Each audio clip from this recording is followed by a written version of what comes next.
Okay, we will wait just one more minute and then we will get started. Let's bring up Laravel Shift and let's bring up the documentation because we will be looking at these. Events, come on now. My keyboard and stuff is like really lagged sometimes when I record. It's very annoying. Um, okay, let's just sign out of here for now. Sign out. All right. Just another couple seconds here and then we'll get started. We'll kind of ease into things for people that are joining a bit late. You made it. Yay. I'm famous. Okay. Why are you famous? Or how are you famous, I guess?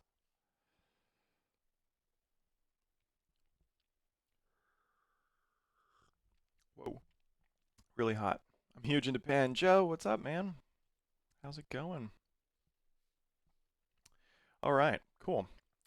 Well, let's go ahead and jump on in. So I'll kind of explain the feature that I'm after and the refactor that I was kind of holding on to during the week. This was basically something that we alluded to last time, but there's starting to be situations where I want to perform certain actions as things happen in the system, but there are potentially several areas where those things can happen. So, for example, basically, what we have here is like a situation where when you log into Shift, or when you order a Shift, or when you subscribe, or when you do certain things, on the website, certain actions or events occur. I want to know about that, but again, the problem is they happen in a lot of different places. So for me to like replicate that code or make some kind of service to like share that code, it just feels a bit heavy to me. So like I said, I alluded to this in last week's live stream that maybe I'll look at events, and so it was kind of funny because earlier in the week, what really prompted me to this is that I think I was managing the newsletter for Mailchimp, and I found, of course, Spasi's Laravel newsletter package, the one of the 5 million packages that they created, and this was pretty nice, but it was pretty bare bones. It was really just subscribing users to your list and doing certain small bits of membering. But I actually wanted to start tagging users. So again, I want to subscribe a user to the Mailchimp list when they log in. I want to tag them if they've done certain things. So, for example, if they become a subscriber, I want to be tagged. If they've purchased like the latest shift, I want them to be tagged. That way, I can send these people the proper email notifications. And right now, kind of everyone's in a list, and I was kind of in a single list, and I'm just kind of managing that manually. So, what I want to work on today, the refactor I want to work on today, is kind of hand in hand with this because, like I said, I actually PR'd these tags in here because um, I wanted these for something I was going to do. So I PR'd this earlier in the week, but I kind of saved the refactor until later to kind of use the events. So I'm actually not using what I contributed here, these tags, just yet. So that's the piece I want to try to build today. So let's bring up pstorm and let's make sure everyone's still good. And again, for those on the live stream, just I got the feed over here, like in the corner. So just fire questions as they come across, or things you want to see again, or any kind of feedback. It's a little bit delayed, but I'll kind of pause and go over it. So, all right. So pstorm is running, and I'm already on Laravel Shift, which is good. And I like to make a new branch anytime I'm doing new work, especially something that's a bit spike-ish like this. So let's just do checkout -b, and we'll do refactor to events. And just for giggles, although I did this before we live streamed, just a demo, everything should be running minus this one kind of risky test or warning. I've got a stub out here for this test that I haven't finished yet, so that's the W. But I like to kind of see that hey, I need to finish this at some point. Just kind of a friendly reminder there. So there's no tests in that class, but that's why we're getting the W. If you haven't seen that before, it's just a warning. So otherwise, we're all green. So good enough. Good enough to get started here. So let's bring up the code from last time. And what I'm after here is that get service controller. And let's bring up the test as well. And I'll split that off. And let's just go ahead and make this not full screen, but maximize. Maximus. There we go. Cool. Hopefully that's all good and visible for everybody. So here is the piece where, yes, here it is. This is the piece I added earlier in the week. And it's properly tested over here, unfortunately, with a mock. So what I did was actually it's just a facade underneath the covers, so I just used the built-in Laravel facade swap. Let me scroll that up just a bit, and basically just swap out the newsletter for a newsletter that I'm going to fake, and I say, hey, it expects to get the subscribe with that particular user's email address. So the subscription piece is here, which is good, but there are other ways that you could actually sign into Laravel Shift or other ways for user accounts to be created. And on top of which, we kind of talked about the fact that when you subscribe or when you get a Shifty plan, which is the subscriptions to Shift to allow you to run like the latest versions and all the microshifts kind of underneath that plan for one price, I want to tag a user that you're a subscriber and all sorts of things like that. So what we're going to do is basically turn this into an event kind of driven thing and kind of create a foundation for that, because again, this newsletter subscribe, copying and pasting this to like 16 different places in the code is a little bit it's a little bit annoying, I guess, for lack of a better word, to me. But at the same time, I want to do something a bit more elegant than kind of just creating a class that I call. So I don't really want to abstract it. The abstraction is not the goal, because to be fair, it's already abstracted enough with the facade. But it's just something that, again, I'm trying to feel out what's right. And I don't want to get too caught up into like what's right. I just kind of want to do what's the simplest thing in a way. And normally I look to the framework to see, does the framework offer me anything that I can use where I don't have to write a lot of code or I don't have to create a bunch of classes. And so events were kind of a natural evolution of that. I kind of already predetermined that, but there are a lot of different kinds of events. There are actually, custom events, there's default events, there's model events. And so I wanted to take a step back and kind of think about, well, which one? And what was interesting kind of just before I started the call is that with these listeners, these are pretty nice and formalized, but the issue with the listeners is, in a way, in my mind, I'm still creating kind of just as much weight as I would have created by like abstracting it myself. So, meaning that I would have to create the listener, I have to create the actual event, I still have to fire it, I got to register it in the provider. There's like 6 different things you have to do. I guess you don't have to register it in the provider anymore with, I guess, the absolute latest version or release. I think listeners are automatically registered now if you follow a certain. Did I make that up? I thought something what happened in the most recent patch release. Taylor added like listeners were now automatically registered or something. Anyway, somebody can maybe chat on that. Let me know if that's legit or not. I feel like it is. Anyway, whether they are or aren't, the point is I potentially have a extra step to come in here and register. So there's basically 3 steps for me to create this, which again just feels a little heavy. So I'm not super excited about that. I don't really want to do like these closures. I think, again, taking a step back, the other thing that bothers me about events is that they're a little bit hidden. Like, I don't really know what events necessarily get triggered in the application. So it kind of forces you to think a little differently about your application and like the code base, because it's not as obvious, right? Like if I just register event kind of secretly in the event listener and you don't really see me potentially even fire the event somewhere in the code, if it's not explicit in some way, like it can be a little bit hard to kind of reason about that code. It can make the code more complex is probably what I'm trying to say. And of course, you know me, I'm not a big complexity fan. So there is a trade-off here, as with anything in programming. There's a trade-off. So I just want to kind of preface everything with that. So feel free to kind of throw your thoughts back at me in the chat there. But that's kind of where my head's at, is like I'm really kind of going back and forth on like I do want to use events mainly to try them out, and I do think they're a good use case. I have a good use case for this. I have different places in the system where a certain thing happens, and I need to know about that kind of in a centralized location.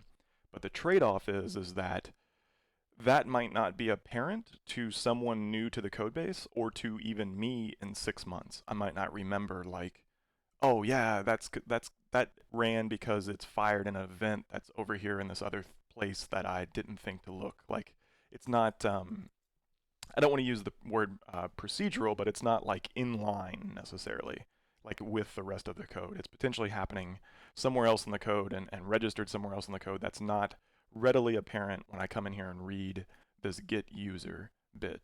So all that is to say, I'm going a little bit back and forth. Do I want to do something like event, um, you know, user.registered, or do I want to, again, try to leverage the framework a bit farther by looking at what kind of comes out of the box? So for example, there is I think under the authentication, there are custom events that occur. Man, I'm running slow. Am I the right network? Yeah, I am. Must just be that. There we go. Here's events. So automatically there is a login, registered bit that happens here. So I could come in and say, hey, did you just log in? Yes. Okay, test to see if this is like your first time logging in kind of thing, and if it is, subscribe you to an event. So again, there's more ways for me to use and leverage the framework directly, but again, they're a little bit kind of hidden is the word I'm going to use. So it's not hard, it's just hidden. So I think what I landed on is really model events. And the reason I landed with the model bit is that everything's pretty much just CRUD if you think about it. Like everything that happens in an application is normally centered around CRUD. So to do kind of the simplest possible thing, again, it's kind of Yagni, it's my kind of philosophy. I want to keep it simple. Like I could go really, really deep with this. I could make a listener and register it and make an event class and fire that class with data and yada, yada, yada. It's just too heavy in my mind. Maybe I'll get there in a week or 2 or 3 weeks or whatever as I need more information. But right now, everything that's happening is related to CRUD. So if I push myself and kind of play this thought game, I realize, okay, when a user basically gets created, then I want this event to fire. When an order gets created, I want the event to fire. When a subscription gets created, I want an event to fire. Like those are the things I want to know about. So I don't think that I am going to do a custom event. I think I'm going to try to leverage model events. And the interesting thing there is how I'm going to test up kind of the linkage there, right? So what does that test look like? So I think that's what I want to cover today. So a lot of backstory there. Forgive the long-windedness, but that's kind of what I'm interested in. So observers are great. I use them, but they've also caused me hours of pain in the past by abstracting, hiding away the functionality. Yes, exactly. This is exactly what I'm talking about. So Daniel in the comments is basically saying, hey, same issue. Like he used like a model observer for these events, these create events or whatever, but kind of to the point that we're talking about, if you kind of forget that those are there and you're wondering like, where the heck is this behavior? Like when you come back to kind of debug your code or work on it again, it might be a bit less obvious to kind of go and look there. So again, let's see what it looks like for one of these. Just we're all kind of just learning here, or at least I am. So let's kind of see what it looks like. What I'm trying to figure out is where the heck are the eloquent events? I love this search, but you have to know like what you're searching for. Let's see, model event. I mean, like that should land somewhere. Let's just go in eloquent getting started. Events, there we go. Lucked out. Okay, so eloquent events are fired, blah, blah, blah, blah. We got created. So there we go. We can use that. We have retrieved events, all sorts of events. And we basically can set up a dispatched event to say what class it does or it gets used. So you still have to make an observer potentially. I thought you could just say dispatch events and give it, you could probably just give it the current class. You don't necessarily have to make a separate class. I mean, it probably, Laravel probably like assumes that that's what you're going to do, make an event class, but it's probably not a requirement. So when issuing a mass update, blah, blah, blah. Okay, so start dispatch events property. All right. And so these basically just call whatever that particular bit is in these event listeners. So yeah, we get created and we get the user object. So do I want to create an observer, or do I kind of want to just hack this straight into the user class? There doesn't seem to be anything special about the implementation of this class or any traits. So I don't think you're required to make an observer, although it's probably convention. Let's play it out. Simplest possible thing, right? Okay, so let's start writing some code. And this is just a spike, so I'm not necessarily going to write a bunch of tests here. I just kind of want to see this happen. So let's go to user.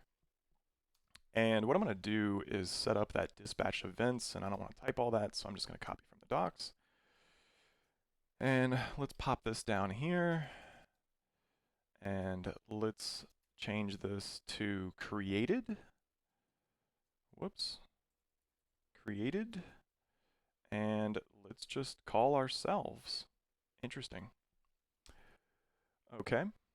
And then down here, we'll make a public function created,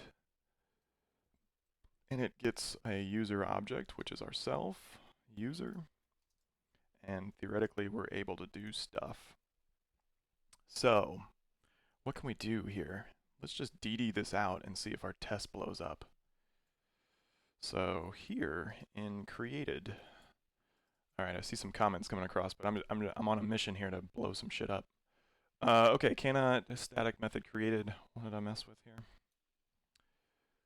Is it a certain thing? No. Cannot make static method eloquent created. Oh, it's deep into, yes. Okay, thank you. Yes, Daniel actually beat me to that in the comments. So those were the comments that were coming across. This created method actually exists on the eloquent underneath the covers inside of Laravel. Probably what eventually calls the exterior events, or it dispatches the events. So that's not going to work out. So we do need the observer. So now I'm thinking, okay, if we need these classes anyways, no matter what, if we're going to have an observer or if we're going to have a listener, then is there value in having the extra step of registering a custom event? The registration of the custom event would allow me to at least visually in the code see that that event's been fired and lend to the fact that, okay, it's doing this other type of behavior. It's not necessarily kind of automatically wiring up on the created event. Because this is going to be, again, this is going to be one of those things that's hard to read. So I'm actually going to flip-flop. My buddy Jason McKee would love that. I'm going to flip-flop and actually go back on what I said, and I'm going to make this a custom event now that we've kind of spiked that out. And that was the goal of the spike, to be fair. Like, never be afraid to try something out real quick and, you know, just kind of see how it all plays out. I didn't like the way that was going to play out, so you know what? We're going to go this way now. And we live and we learn, right? Okay, so let's do this. Let's make our own custom event, and we'll fire it. Can you just make like a generic event name, or do you actually have to generate an event? Like, I'm wondering, can I just, if someone in the chat can let me know, can I just truly do something like I kind of spiked at here? Can I do something like this? You can register closure as model listener in the boot method of the static created. Yeah, I want to stay away from the models at this point. I think I'm gonna make my own custom events. But what I'm wondering is there a way to just fire like a custom named event, or do I need to make like generate an event called like user registered and then, you know, actually new up and fire that off somewhere? So here they're defining events. They're defining the listeners, so you got two classes already. That's a little bit annoying. How do you actually fire it off? Manually accessing the queue. Dispatching events, here we go. So yeah, see, they do event new order shipped. So I'm wondering, can you just fire off a named event? The docs don't seem to lend to that, although they have this custom listener. So it seems like you probably could fire one off by name and then just have it be a closure inside of the event service provider, or probably even have that go to, I'm sure you could have that mapped to a listener class. Well, whatever. Let's play with this. Let's see if it works, right? Docs don't say, so let's see if it works. Let's do event service provider. And what do they want? The boot method? Yep, we're in the boot method. And let's just call this what we said. User registered, or user created, or whatever. And let's just DD here and see if it blows stuff up, right? I am listened to. All right. Lots of exceptions. Argument 1 passed to model construct must be type array. User Laravel has events. User registered event. Let's slow this down and just do one of these. And let's turn on the without errors. So without exception handling. And let's filter, whoops. What is this? This is tests. My mouse is being lame. What do we get in the chat here? Event fire registered with user. Oh, you pass it data? You have to pass it data? I mean, I probably want to, but I'm just curious. Dispatch. Event dispatch. So let's filter. Yeah. I think I see what you're getting at. Let's filter this.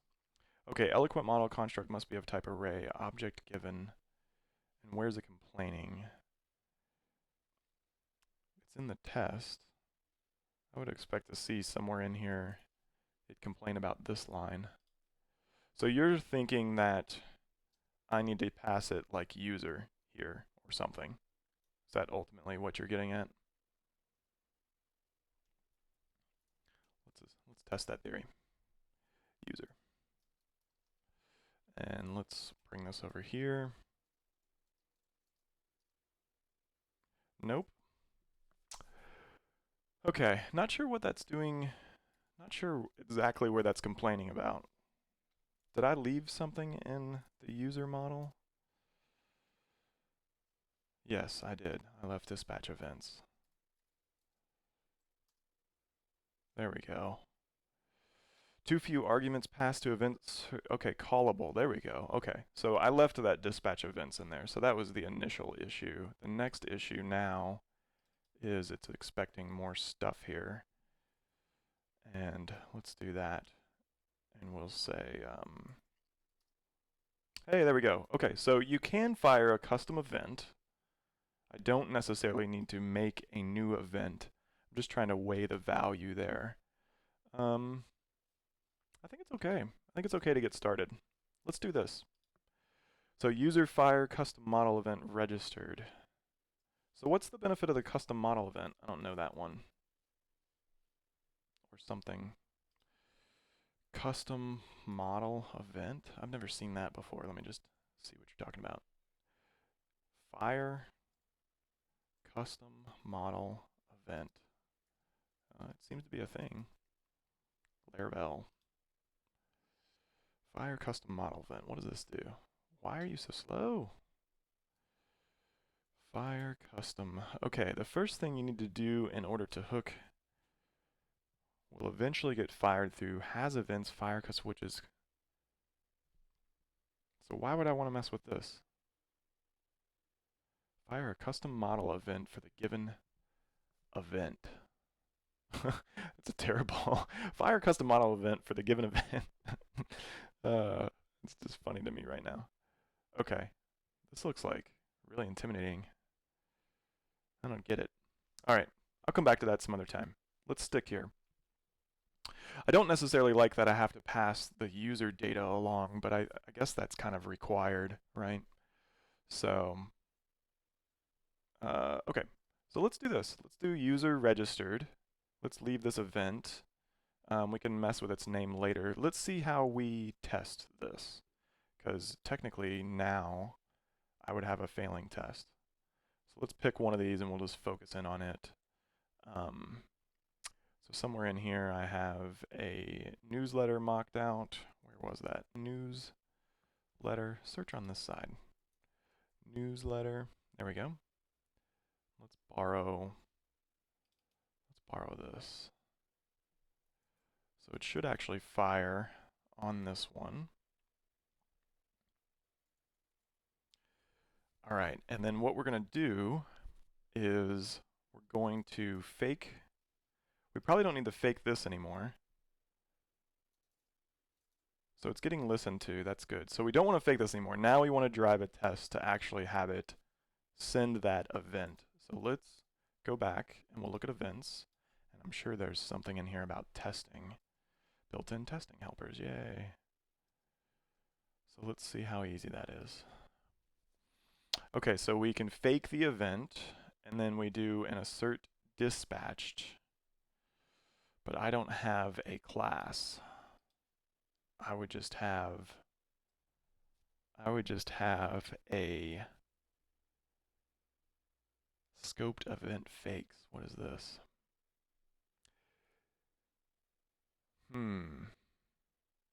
So how would I do a custom event? Tell me, Laravel. All right, let's swap this out. We'll just focus in on this for a sec. Let's get rid of this newsletter mock because we're not going to need it. Things should blow up as expected. So let's do this without exception handling. Whoops. Without exception handling. We'll shut that down. Okay, so we're getting an exception now because that's not called. It's actually trying to call MailChimp. So we could get rid of that, but I don't want to just yet. I want to set up the proper thing that kind of drives me to basically uncomment that line I just commented out. So I want to comment out the spike that I was doing. And now I want to do what they said. Let's do event fake, or sorry, swap. No, it's fake. And then we set up our fake event, and how do we test it? We're going to assert dispatched. But we aren't dispatching a like concrete event. So let's bring this in. This is a facade. I wonder if you can just pass in. Terrible. I wonder if you can just pass in some kind of thing here. So let's just try it. User.registered. All right. MailChimp API key invalid. Okay, and then the event, and then the order. Okay, so this is good. And then let's just for now, let's drop out this order bit. We are going to use something. We're going to use user data email. We will use that. And let's just for now have this say false. Okay, so we should definitely have a failing test. Why does it not like? Can I not do like a subset? What's your issue here?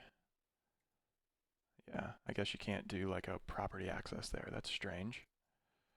We'll just pass in the whole object. Okay, so it's going to continue to complain about this. So I'm just going to comment this line out now that we're not testing for that anymore, nor do we want to do it, and see if it failed. Expected event was not dispatched. Failed asserting that false is true. Good. Okay, so it failed. It actually did get in here. Let's prove that with E. Oh, it's not going to DD in there. Interesting. Why don't you DD? Okay. Well, let's just write the right test then. I'm not sure why that didn't DD. Must be a subset, or maybe it's just never getting in there. Oh, it's never even getting to the closure because it's not even calling. Okay. Interesting. All right, so let's do this. There's no reason to call the closure because it's not there. There we go. Okay, so we're in there now. We get the user registered event, but we're not going to have the data. We don't get the data. So how could we capture that? Hey, it does pass it. Users, yeah, there it is. It's model. Okay, so it's just chained on. So the first thing is the event object, which is fine. We're not going to use it. And then next is the data that it passes. So in this case, it would be the user object. Cool, thank you, Laravel. So we have user email is equal to user data email, basically. Hey, we're passing. Okay. That was a lot of hackery, so let's recap here for a second. I didn't want to, I wanted to try to do the simplest thing possible, which is why I know some of you in the comments are saying, oh, you can do it this way, you can do it this way. I'm intentionally making this very MVP for two reasons. One, I'm trying to avoid having to create like 15 classes. Right now, I only have like 2 or 3 events, and all they're going to do is send off newsletter like facade calls. So they're going to be pretty straightforward. So we may end up turning these into classes later, but right now I just kind of want to play this on from a testing perspective and see kind of how easy this is, which is kind of the second point. The second point is I wanted to learn how easy this was to make not only a custom event, but also how easy that is to test. And it's actually pretty easy. There's a little bit of fudgery there, and I'm sure this was probably all in the documentation to be fair, but I was kind of going quickly. But the point here is that I just faked out the event facade with the underlying Laravel components, so that it has the fake method, it just swaps it out for a mock, and then I'm able to use all of these assertions that are now on that mock, so assert dispatched. Apparently you can pass it either the class name, which we're not using an event class here, so we're just using a string event name. Seems like it accepts that as well. And then it gets a closure, which basically is the initial object, which was the event object was created. Again, we're not creating an event object, so this was just a string. And then it seems to take a comma separated or variadic at this point, number of arguments based on however many I passed, over here. So if I passed, whatever, 5 here, then I could bring that across as, not 5, but let's call it 5. And I could DD that out, and I would expect to see 5 here. So Laravel wires all of that up kind of for us, which is pretty cool. Yeah, look, there's 5. Nice. So that was really it. It was just a couple lines. A lot of that was just kind of fudgery. So we have this. This is proven. That's good. Again, we might end up tweaking this a bit more, but just for the purposes of today's live stream, we've proven the refactor of this event, but let's be complete and kind of try to test this on the other side. So this is actually going to have some work that happens here. So for example, it's effectively going to have that newsletter bit, and it's not spotty. You guys need to fix that. It's funny, it's not actually that. It's registered through the global namespace. I wish it was that, but registered or register, and then this would be like user email. Boom. Okay, so now I need to test the other side of this, right? So I've tested that I've fired the event with the appropriate data, great, but I need to test now that, the event, or it's actually going to register them on this callback. So what I'm interested here is, because this is a closure, how might I go about testing that? So I've got some ideas, but I'm going to open it up to comments while I have a bite of my now cold Pop-Tart.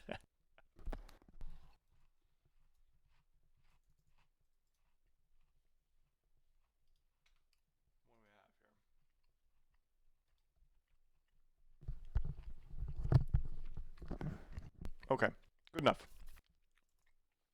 All right. So let's see here. Events are registered by their class name in the core of the framework. You can register a listener. Sure. Okay, so I have some ideas on how to test the event listener.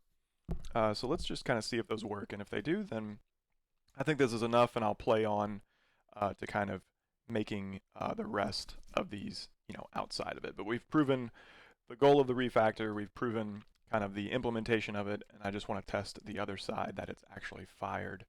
Um, I'm actually going to end up breaking these up. These are out of the box, like Laravel bits here, like these directory structures. I've kind of just been putting things under feature. Um, you could argue that these are unit tests. I don't know. People get caught up in like integration versus unit. I don't really. I'm not trying to be like super technical here. So I think what I'm going to do is just change this out. I'll probably change these names eventually, but let's just make a new um, PHP file, and let's call this event service provider test for now. Again, I'll do some better naming later. I'm just going to copy this stub from one of these. Let's close that down because it's taking up way too much room. Let's pop this over.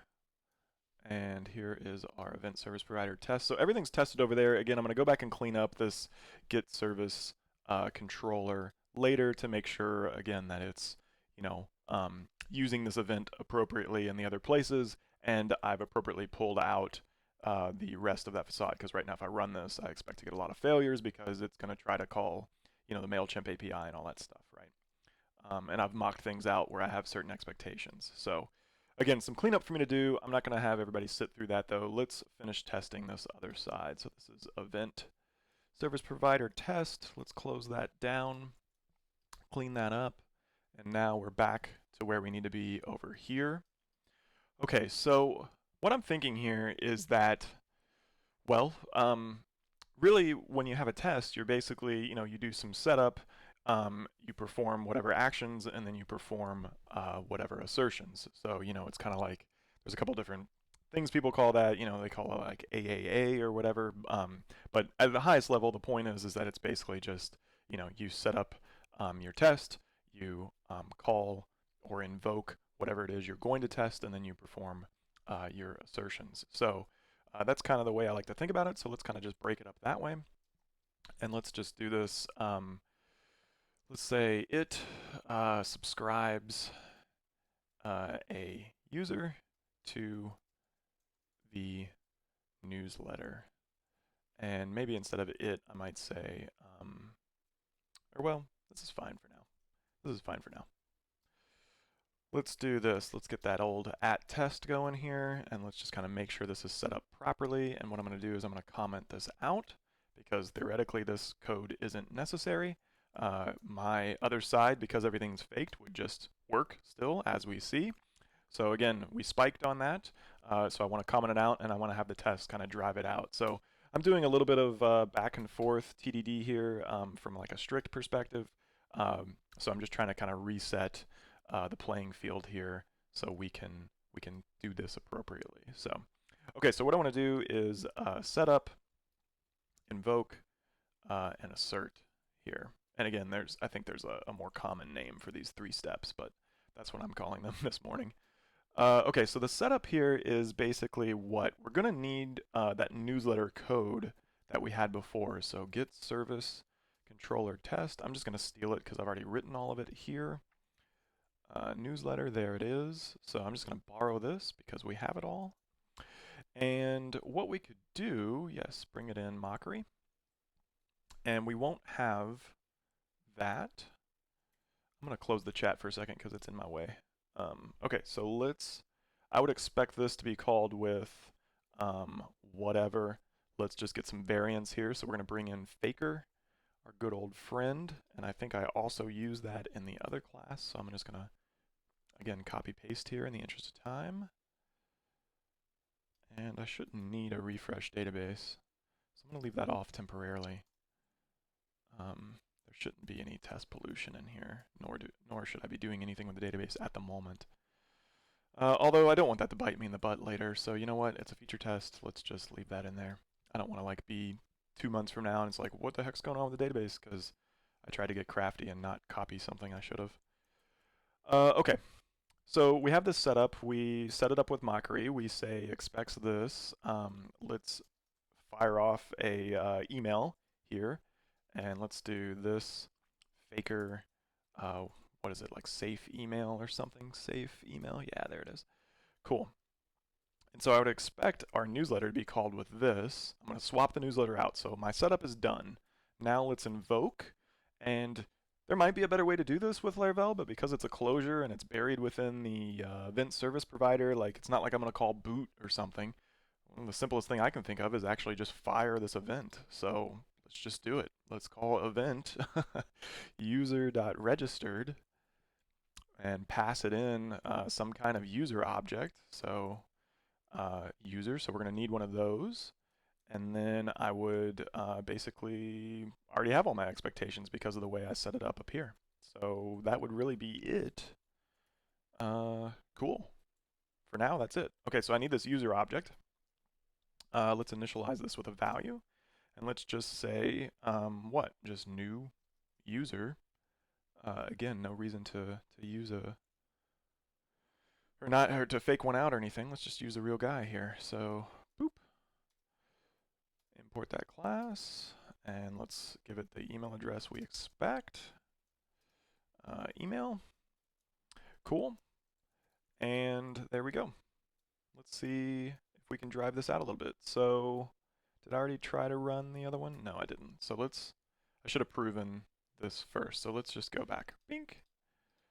Let's just comment that out again, just to be thorough. And this is our event service provider test. Okay, cool. So method subscribe, blah, blah, blah, from mockery should have been called exactly 1 time, but called 0 times. Okay, that makes sense. So we didn't get any kind of error as far as the event not actually being a real event. So it seems like Laravel just swallows that up, which I guess is not uncommon. Okay, method register does not exist on this mock object. So it's not called register, sorry, it's called subscribe. I think I rewrote that incorrectly. Hey, look at that. All right. Let's just test this real quick. I don't want to headshot it, so I'm just going to do JSON at pureconcepts.net. That's me.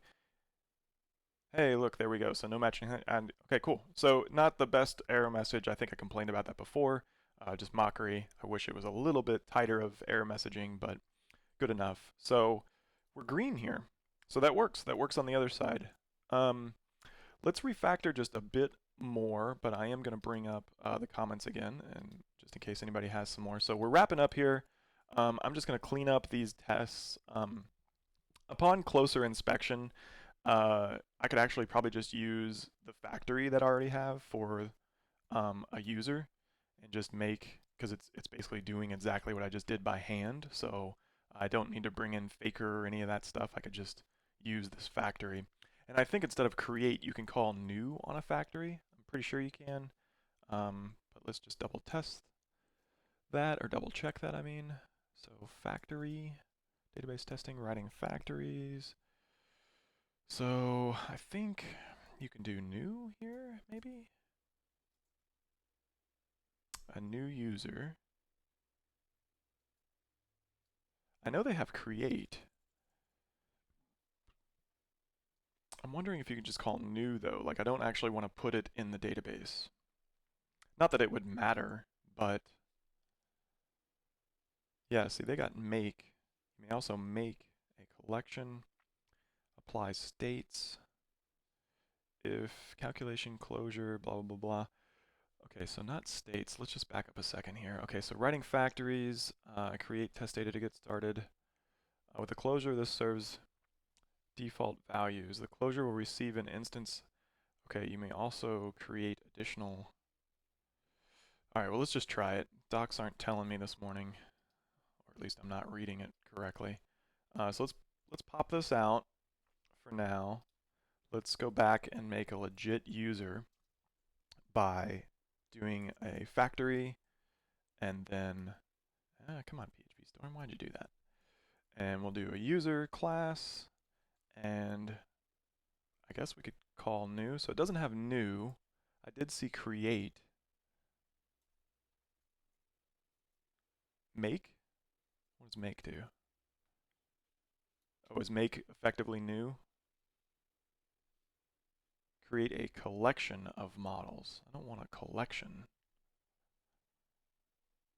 What does a collection of models mean?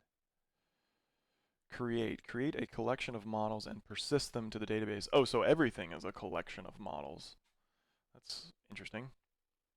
Lazy, create a model and persist to the database if requested. Interesting. Okay. So make, I guess, is new, effectively. And we'll change this to user email, and then I don't need to do, excuse me, I don't need to do this anymore. We'll get rid of these comments for invoke and whatnot because we know what's going on at this point. And let's try this. Yay, everything's still good. Awesome. Cool. So just a little quick refactor there from the test side since we did a lot of copy pasta across there. So cool. Okay, well, I think that's probably where I want to stop. I mean, at this point, I'm basically just going to do, just to kind of give you the full picture. At this point, I'm basically just going to drive out the rest of these. I won't continue to live stream that, but I'll basically just do like, subscription, started or something here. And then I'll do something like, what else is it? Shift run maybe or something like that. And then possibly even something else like if you're in the Shifty Coders group, right? So like Shifty Coder sign up or something. So whatever it is, registered, whatever, I'll keep symmetrical with the naming there. But the point is that I'm basically just going to spend the rest of the morning driving these other actions out and then appropriately putting them into the place, but also using the tags that we talked about before. So, those tags that I added, basically just like add tag, and then I'll do something here like, Shifty plan. And that way, in MailChimp, I have better organization of these users. They're potentially in the same list overall, but now I can actually go in and send very specific campaigns to people that are subscribed or to people who have run the latest shift because I don't want to bother users. I don't want to spam people. I send out a weekly newsletter to everyone, but there are sometimes things like if you have run the 5/8 shift, maybe there's a very important change I made to the shift that you should be aware of. So I kind of want to know who those people are, who those users are, and be able to kind of reach out to them quickly. Or to tell, specifically subscribers, again, about very specific features that have been added. So yeah, so now I can do that. Again, as the product grows, as the service grows, and there are more users, I just, this is going to help me kind of manage it not only automatically, of course, but also, just again provide better support for the service, which is important to me. So, okay. So if you have any last questions, shoot them across. Otherwise, I think this was good. Again, sorry for the little back and forth flip flop in the beginning there. I blame that on the late night last night watching Avengers Endgame. And then also just the docs. I feel like, gosh, I wasn't really catching the right spots in the docs this morning. So, and maybe it's in there, maybe it's not. Who knows? But we hacked it together ourselves. So, just some good old early morning programming there in the real world. So, thanks for all watching live.